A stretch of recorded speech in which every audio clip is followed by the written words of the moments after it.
Well, folks, welcome back to another episode of Rethink Real Estate. Mr. Jesse Salas is our guest again today as we go through the series of the practicality within real estate, giving some more practical, useful scripts, dialogues, concepts for you to use right now in your business. Now, today's episode, I have to admit, I've just gotten off the episode itself. I'm on a complete high because it is phenomenal in the perspective of the scripts and the questions and everything that Jesse goes through from the expired calls and expired concept. Now, not only do I believe that this is going to be great for expired cold callers, I think it's great for people in general over the phones. Jesse goes into a few different elements of the expired process of the fake expired and the actual true expired, how you handle each individual situation, understanding the characteristics of sellers, understanding what their view of the real estate industry is after a failed listing, also going into the empathy that's needed to use in the process of going down the path of expired listings, using the auction process or not using the auction process and the word auction,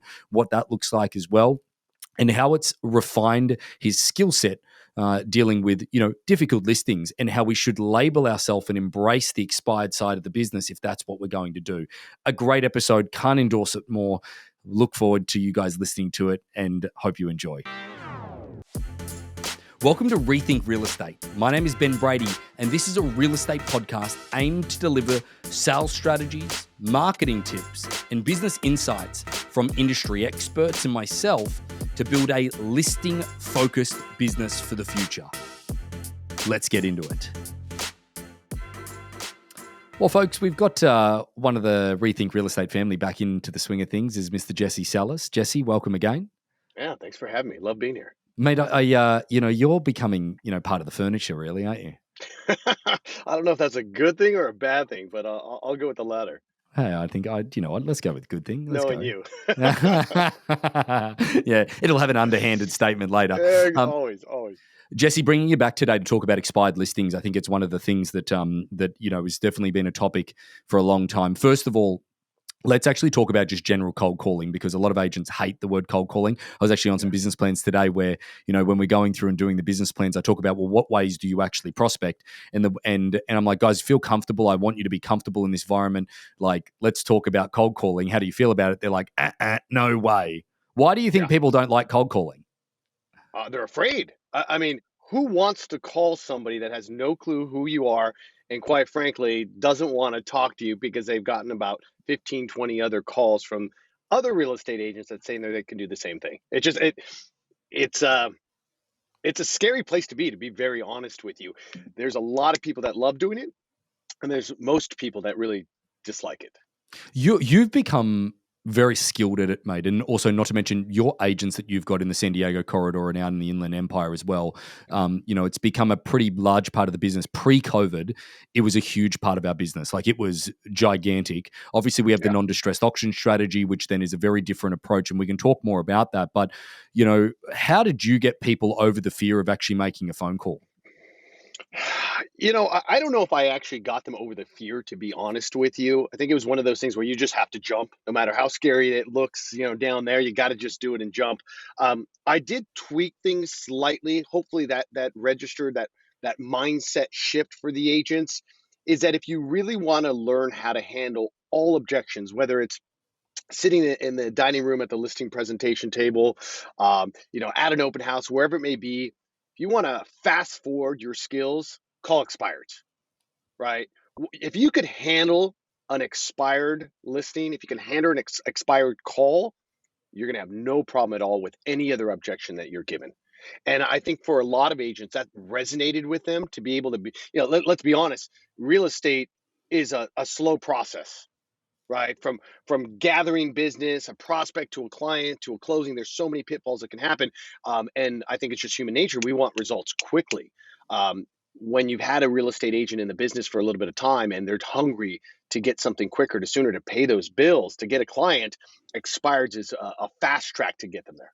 So the other part of all of this is that, I've seen a lot of people make excuses. Like, again, I think it was Alex Hormozy or somebody said, the pain of the current situation has to be painful enough for someone to change. So the pain of not doing enough business, or the traditional way of doing things not working for somebody, obviously has to be a motivating factor for them to pick up the phone. But where does somebody start, Jesse? I know that, we've got a particular system that we use internally, but if I'm somebody external to, us, is that, where do I start? Is it Vulcan 7? Is it what company would it be to actually find the numbers to make phone calls to expireds and FISBOs?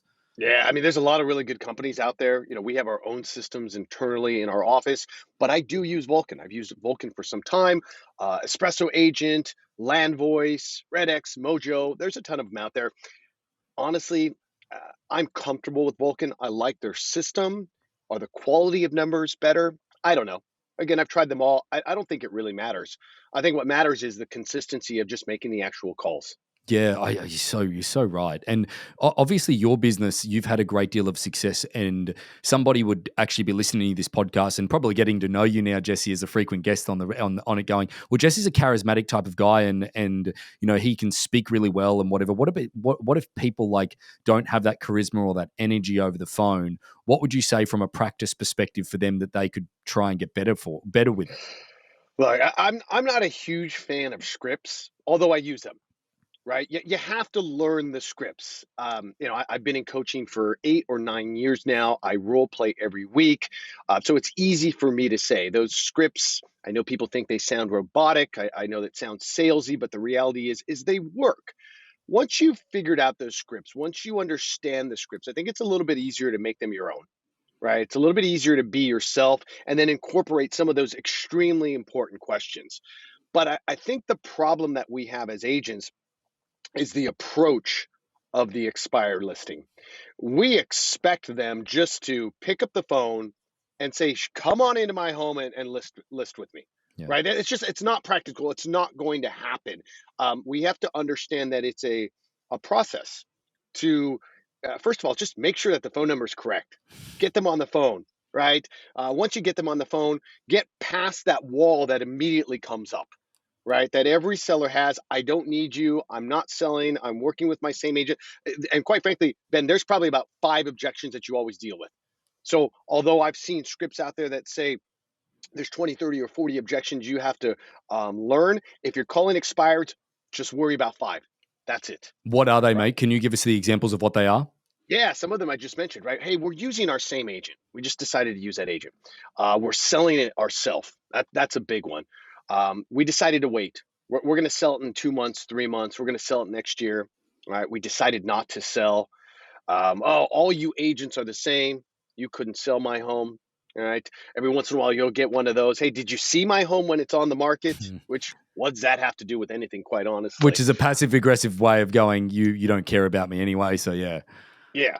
But I think what we also have to recognize is that you had a real estate agent in the house of that seller who gave them promises, right? That they were going to close at a particular price. And what ends up happening is when the home isn't selling, as real estate agents, we really only have a couple tricks up our sleeve to try to get the property sold, right? Number one is lower the price. That's not something that I've ever found a seller wanting to do, Absolutely not. right? Number two is let's trick buyers into thinking it's new by taking it off the MLS and putting it right back on, right? Reset the clock. Um, to me, both of those things actually do harm to the property. In some cases, they may be needed, but as real estate agents, we tend to jump to that very quickly. So, what you're doing, by the way, when you take it off the MLS and put it back on, you have people like me and 100 other people also calling them just to upset them, right? So fast forward to when the listing ends, the agreement ends, and the home hasn't sold. You have now a seller that is extremely frustrated with the process and ultimately probably frustrated with the agent as well. And we all get lumped together. So Yeah. when we call to say that we can help, and there's some really good agents out there that I know that are calling, like myself, that have a genuine passion to help them to get the property sold, but we're just categorized as all of you agents are the same. One couldn't sell my home. Therefore you can't sell my home. And I don't think if we don't recognize that, if we as agents think a simple script is going to solve that problem, or break down that wall, that barrier that the seller puts up, that's where I see most agents fail, right? Their Yeah. expectations aren't in alignment with what's really out there. So Jesse, these are all phenomenal points in all of this, but and it's great to have the awareness of that. But how do you change that? What questions can you ask? How do you handle those 5 objections up front? How do you is it just question orientated that you can flip the tables or turn the tables? Well, I think a couple things you have to realize first too is you have to realize what type of expired listing is this? Is this what I like to call a true expired or a fake expired? And what I mean by that is this a true expired in the sense that the agent did everything they could, it couldn't sell, and so the contract is no longer there, right? The seller may be open to working with somebody else. Or is this a fake expired? Is this a situation where the real estate agent has gone back to their client, their seller, and said, hey, look, I think we need to take the home off the market, right? Let it sit maybe for 24, 48 hours, and we'll put it right back on. And buyers are going to now start seeing emails and alerts saying that there's a new property out there. And the reason why I say that you need to identify that, like as the phone is ringing, is because your message needs to be a little different. And what I commonly say to my agents, which sounds kind of funny, but it's similar to a relationship, right? If I see a girl that I want to date and I know that her relationship's not doing really well, they've broken up, there's a good opportunity that I might be able to come in and ask for, hey, would you like to go have a drink? Would you like to have a cup of coffee? She might be open and accepting that. Now, mind you, she probably thinks all men are horrible, and she may not be ready to, but she's at least open to because she's not tied to anybody, right? And it's the same thing with agents. All agents are the same. I'm not ready to work with an agent because I just think you're all horrible. If this is a fake expired, same relationship analogy, but in this case, that relationship is still ongoing. It may be rocky, it may not be the best relationship, but they're trying to work it out, right? And so now if I come in and I start really poking holes in what the other agent did, right? That seller is going to get defensive. Yeah. Wait a minute, wait a minute. This is my agent. This is part of our plan. This is what we're doing to have success, right? And it would be the same thing if I'm going to to talk to a girl that's still trying to work on that relationship, right? Well, wait a minute, we're working on things. Yeah, he's probably a bad person. He or she's a bad person, but I still have faith. I'm still attached. I'm still tied to that person, and I think that's extremely important because there's a lot of failure in expired listings. And again, from a mindset perspective, so we don't get worn down, we have to identify is it a fake expired or a true expired right up front so we know how to handle it, right? Are we Yeah. going after the listing or are we living to fight another day? It's so important, Jesse, that people think about it this way because I've never even considered that. The factor is that imagine you going in there and poking holes in the theory of what their agent said is the plan. Like you said, it just becomes a defense. Like they just get really defensive really early on. So again, never even thought of that approach. I think that is absolutely incredible to make sure that we're thinking of that, making sure that we're understanding that they're hurt in the relationship. If it is a true expired, they're hurt. But in the other side of it, they're still connected to that person. They're working it out. And let's not try and get them really defensive because then they just won't list with you for the sake of listing with you. They won't listen to you for the sake of just not listening to you in its entirety. So Exactly. leading into that, now you've figured out of which one it really is. How do you go about both ways? Like, what are the next steps in that conversation? So we'll start with the fake expired first, right? If we'll go back to that analogy, if there's somebody that I really had my eye on, but I know they're trying to work it out, I'd probably go to that person and say, hey, look, I wish you luck. I know you guys are working on the relationship, but, I think you deserve better. Yep. Respect yourself. If you start seeing any red flags, if he's not treating you right, if he's not making you feel the way you should be, felt, then you might want to look to get out of that relationship. Hey, maybe me. I mean, I don't know if I'd go that far, but right. And I'd be saying the same thing to the fake expired, to the seller. Hey, Mr. Seller, I respect that. I think that's great that your agent is still trying to get that property sold. But in the rare event that it doesn't, right? I'd look for 3 red flags, right? One of those red flags being if they ask you to lower the price. Number two, if the phone stops ringing.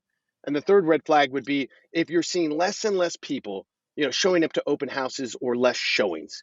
If it's any one of those 3 red flags, God forbid all 3 of them, then I think that's when you need to say to yourself, hey, maybe I need to explore and see what other options are out there when it comes to a real estate agent. Now, I say that, Ben, because I think all three of those things are extremely important. But I also say those three red flags for a reason. Because when I decide to call back, I'll usually ask if it's okay if I could call back at a later date to just check up on and hey, maybe congratulate you to see that the home's in escrow. Um, by then, the number of real estate agents that have knocked on a door, sent a letter, or called is ridiculous. Yeah. And it's not realistic for me to think just because we had a nice conversation that when I call back a week later, that they're going to remember me immediately. Oh, I remember your name. They don't. So it's easier for me to go in and say, hey, we talked a couple weeks ago. I was the guy that talked about the three red flags. Do you remember that? The red flags immediately, right, trigger something. I remember talking to you. So That's great. That's really go ahead. good. Just a quick question though on that. I just want to Yeah. butt in for a second. Is that, let's say that in that conversation they say, no, no, don't follow up with me. Do you still follow up? Yeah, I'm still gonna follow up. Yeah, yeah, yeah, yeah. Absolutely. Yeah, Yeah, yeah. that's I'll, not I'll bad. I'll definitely follow up. I mean, I'm probably gonna do something when I get off that phone call. If it was a nice phone call, if it's warranted, I'll probably send a video text message. I'll send, or maybe I'll text a digital business card. Maybe if it's an older client, I'll send an old-fashioned handwritten thank you card. Hey, thanks for the opportunity to talk to you. I hope the property sells. If not, here's my business card. Right. So I wanna also connect the dots because I think the other problem we have is that we just rely on this phone and we're just a Mm, voice. yep, Again, they're not going to remember our name. They're yep, not going to remember who we work for. There's just, we're a voice. That's it. If I could somehow connect the voice, right, to a photo, to a name, all of those combined is really helpful when I come back, yep. right, to have some success to remember. Oh, yeah, this is somebody I remember. This is somebody I not only remember, but I like versus all of the other people I disliked because they Yeah. were rude or they were offensive or whatever else is out there. Yeah, no, but also to lead into the follow up phone call of that fake expired, so to speak, and then correlate you with the three red flags of not enough, ask to reduce the price, phone stops ringing, not enough showings or less people turning up to the open. Is that one? It dives back into those things of saying, hey, have any of those things happen? Is that how you then dive into that phone call? Absolutely. Yeah. So once they remember that, oh, yeah, three red flags, I will repeat that, right? Hey, the three red flags, just a quick reminder. I mentioned I was going to give you a call back and hoping that you've received some activity and maybe even putting a deal together and you could say you're in escrow. Or, we talked about those three red flags, right? The agent asking for a price reduction, less traffic, right? Or the agent trying to take the home off the market and put it back on the market. Hopefully, none of those have happened. Usually I'll get a sigh. Well, actually, all of them have happened. Or Uh, actually, yes, they asked me for a price reduction. Now that opens the door for me to kind of come in and suggest my services or really just suggest a conversation. How about we get together and talk about how we can get around that or what other tricks we have up our sleeve? Because it sounds like your current agent, doesn't have any other tricks up his sleeve. They're throwing their Hail Mary. That's their last resort. yep. If I could share with you some other tools, some other processes, some other resources, would it be worth a few minutes of your time? So let's just recap a little bit, mate, because this is just so great to break these down. Is that so with the fake expired, you've essentially gone back and you've sort of adjusted based on the situation so that Mhm. therefore they're not getting defensive. You've put some red flags into the equation. How long between the follow up? So from the first conversation to the second conversation, how long do you typically leave it? It depends. When I'm having that first conversation and I'm bringing up the red flags, I usually ask, are you giving them another 2 weeks or 30 days? Yep. Right. I'll say 2 weeks or 30 days because I don't want to leave open ended because either they don't know Yep. or they're just going to say, call me in a couple months. Got it. Right. So doesn't matter what they say. I'm usually following up in 2 weeks. And you're basically enforcing a little bit of doubt in their mind that if they've given them a couple of months, then they're like, well, what do you mean 2 weeks or 30 days? Like, no, I've given them a couple of months. So anyway, I think that that's really great. But Yeah. then, the other part of this as well that I'm curious about is that the volume that it takes of these conversations, because I really want people to get an understanding that if they aren't cold callers and if they are, it's just a reinforcement of the fact that volume is important. Jesse, how many calls have you made in order to get this conversation in the beginning to then the second one? So on average, if I look, and I've done hundreds of expireds. If I looked at the numbers, and on average, I would say it's anywhere from 7 to 12 touches. That's not saying 7 to 12 conversations. Yeah. right? So that could be the video text messages, that could be a mailer, that could be something I send out, it could be a variety, a YouTube video that I think might be helpful. I would say though, especially to my agents that want to lean towards some of those passive ways of prospecting without picking up the phone, that's just a reminder touch. That's not going to get you anything. They're not going to say, "Oh, I got a video text message from Jesse. I'm ready to have that appointment." Yeah. Right? It just, as I mentioned earlier, it connects the dots. Yep. Yeah. Right? It creates a stronger bond for me to come back and actually ask. And it, honestly, from my point of view, from my mindset, it makes me a lot more comfortable coming in and asking. And although I do this a lot, I still have the same fears as a lot of agents. It's not fun to cold call. I don't love doing it. I do it because I know it works. So, in some cases, it's picking up that phone. I don't remember them. My notes aren't that great. They were tough to begin with. Oh, geez, I got to do this again. But if I've been following up with them consistently in some way, shape, or form, it's a lot easier for me to come in and say, "Hey, did you get the email I sent you? Did you get the letter I sent you? Hey, just I'm following up." And I think that's an important one from an agent's perspective. Yeah, I think that the other part about this, and before we get into the real expired process of all of this, is one, be comfortable with the fact that that's going to be the number of touches that you need in any real estate relationship. This is actually a really fast tracked one in order to actually somebody to know who you are and what you do. Because essentially, think about your sphere. It's the same thing with your sphere. They started as a D lead, now they've moved into a C lead by all of the touch points, so then they know who you are. But Jesse, the other thing that I've really loved about people doing expireds, people like yourself, people like that we have within, the network of people that we operate within that do this stuff, is that I think that people like yourself have really seen somebody, a no is actually a good thing in the very beginning, because what is the mental stability of a person that meets you over the phone for 30 seconds and says yes to a perfectly good stranger about their largest asset? I would actually probably not go to their house because I'd be freaked out because they said yes so quickly. Yeah. Or the fact that if you got a yes that quickly, how many other people got yeses? So now how many people are you competing with? And let's be honest, with competition, you're either winning by experience, geographical location, or you're going to do it cheaper. And I think right now, when you're in a market where things are moving pretty fast, people don't see the difference between don't see much of a difference between the excellent agent and the good agent. In some cases, the not so good agent. So what they focus on is what you're charging them. So if you're not willing to come down in commission, you'll tend to lose. So I would rather push through to the person that gives me a little bit of a pushback, because I know most real estate agents aren't going to try to get over that wall. Yeah. They'll just Yeah. give up and move on to the next one.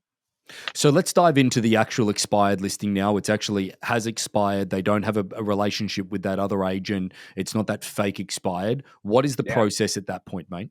The true expired, right? So Yeah. again, scripts, I think that's important, right? Leaning on, what did you plan on doing? And what's funny, Ben, is I remember when I was reading scripts, learning scripts, I would just run right past that question, right? Where did you plan on moving? Where did you plan on going? And it was a big mistake in my career, and sometimes I still make it, to be honest with you, Right. or at Right. least my coach would say that. I think it's important to remind them why they planned on doing this first, right?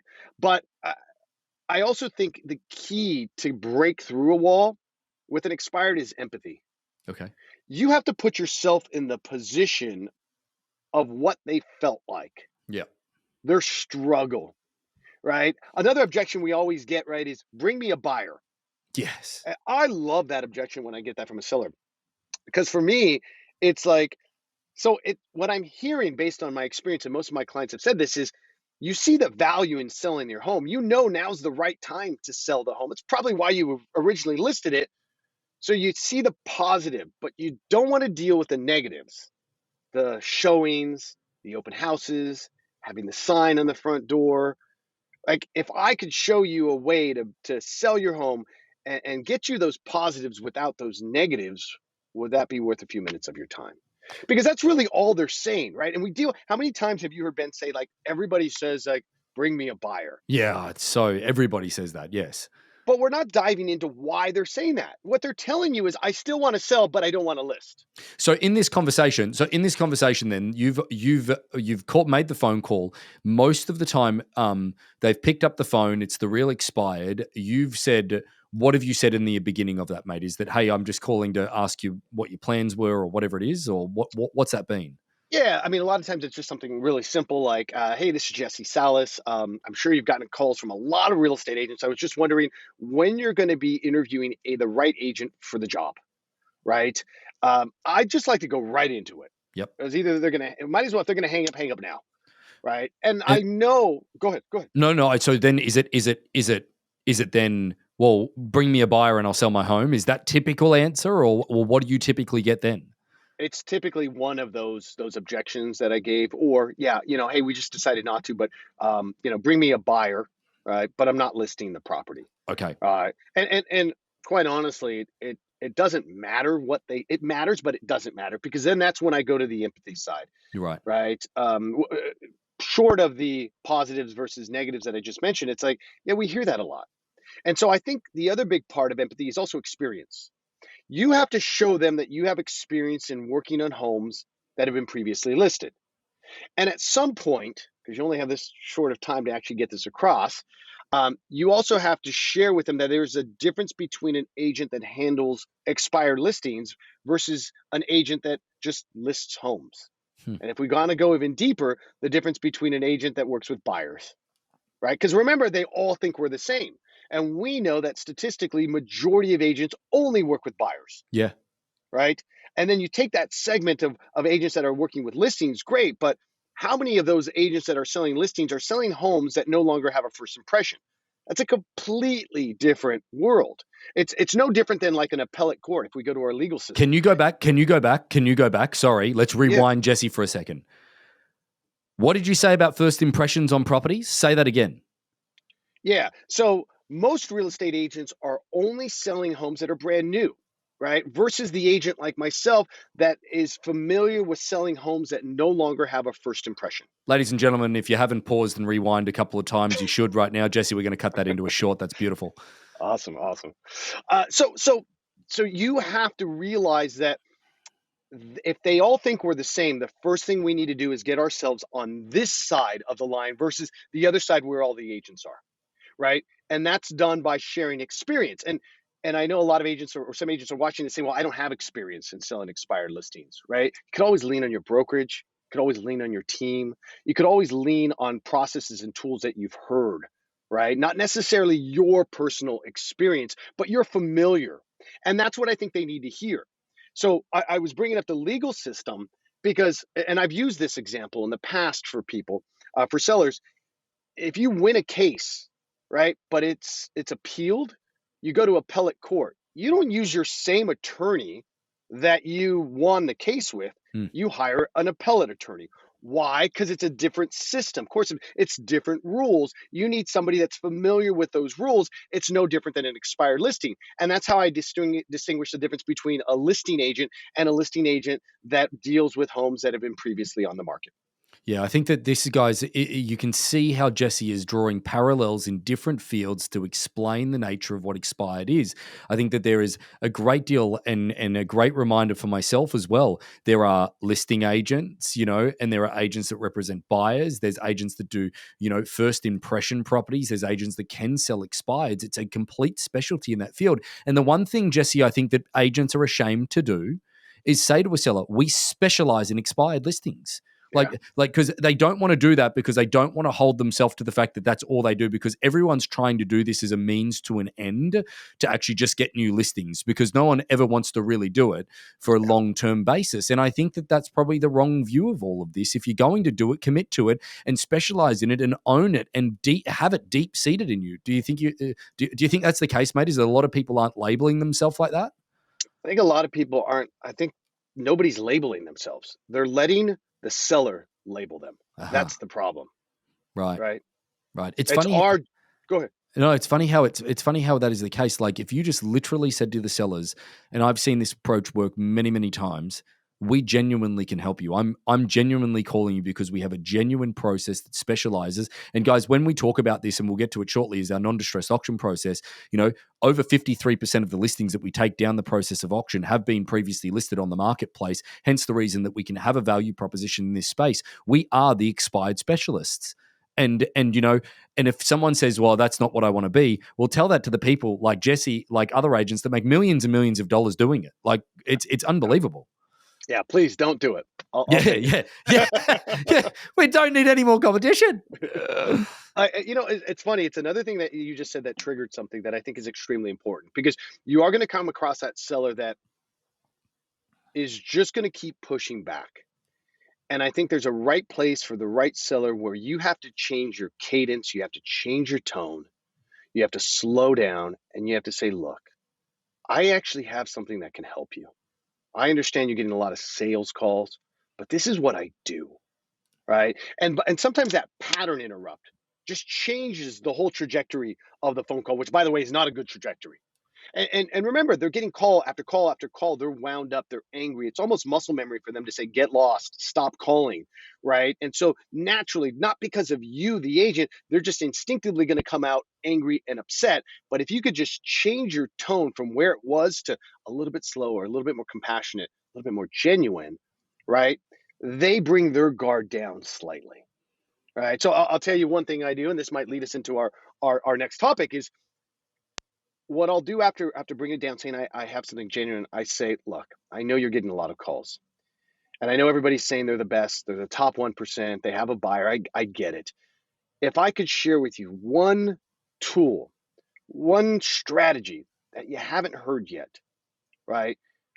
Would you agree that I've earned myself 10, 15 minutes to come over and share all of my strategies and resources? And they'll typically say, yeah, fine, right? And then you get to go into something that they haven't heard. And if you're going to use this, you better have something good that they haven't heard. For us, for me, it's the auction. And Mhm. I don't necessarily use the word auction. I'll use a process of the auction. And by using the process of the auction, I could tell I've captured their attention. And then I easily go back to, okay, so I'm assuming you haven't heard this before. So I just want to say, have I earned myself an opportunity to come over? And they'll usually kind of laugh, sometimes reluctantly, and say, yeah, sure, that's fine. Come on That's great. over. Can I Right. ask quick question? Why don't you use the word auction? I know you want to use the word auction. I know you dislike when agents don't use auction. It's not because I don't the fear of them not liking it. It's because it's too much for them to think about in the moment. I'm taking them down a That's a journey. good I'm in point. charge by throwing. Yeah. We talked about a pattern interrupt a second ago. That's a pattern interrupt in a different direction, That's a really right? good point. That's a really good point, Jesse. In that moment, they're already hyper overloaded with emotion and wanting to tell you to fuck off as it stands anyway. Why add deeper confusion to the situation about, well, hang on a second, no, my home's not distressed, or all of those other questions that can come along with the word auction. I think that it's a very accurate point, because don't get me wrong, in some of the other strategies that we hear people say, they say auction at the very beginning to try and stand out, to get them to stay on the call, because they're not as articulate as what you are in finding the actual genuine connections along the process. So no, that Sometimes a makes a punch great in deal the of sense. face will get somebody's attention, right? That's the strategy. Yeah. Maybe in the wrong And way. Maybe in the wrong way, but And still. look, and there's nothing wrong with that. It's just my direction's a little bit different. If I already have them on the hook, just like a fisherman, I'm slowly reeling them in. I don't need a jerk. And I feel like if I say auction, that's a jerk. That's I might yeah. lose them. That's really good. Ladies and gentlemen, Jesse's on today, folks. He's on. He's really on. Now, final question. I want to wrap this up to keep this. It is a bite-sized episode for people, Jesse, because I want them to be able to re-listen to it, because there's been great stuff come out of it. Final question. A lot of people are sitting there going, oh, I don't need expires. I don't want expires. I don't want to do business that way. Um, and again, I'm not saying this because your credibility is pretty set with our listening audience based on the perspective of what you've shared, is that you're obviously one of the better process-driven agents that I've ever seen. And what I mean by that is the fact that, when you list the property, even if a seller wants too much, you can take them on a journey of showing them the marketplace. And typically your success rate is phenomenal. And you are a very good expired listing agent, not only traditional, and all of the other elements, but expired listings, you've got an incredible success rate. Hence the reason we wanted to talk about this today. Is it because you've done so many expired listings? Is that why that's made you a fundamental, forget expired, forget anything else, just a better realtor in general? I would say yes. Similar to how we started this full circle, right? It got me on the fast track.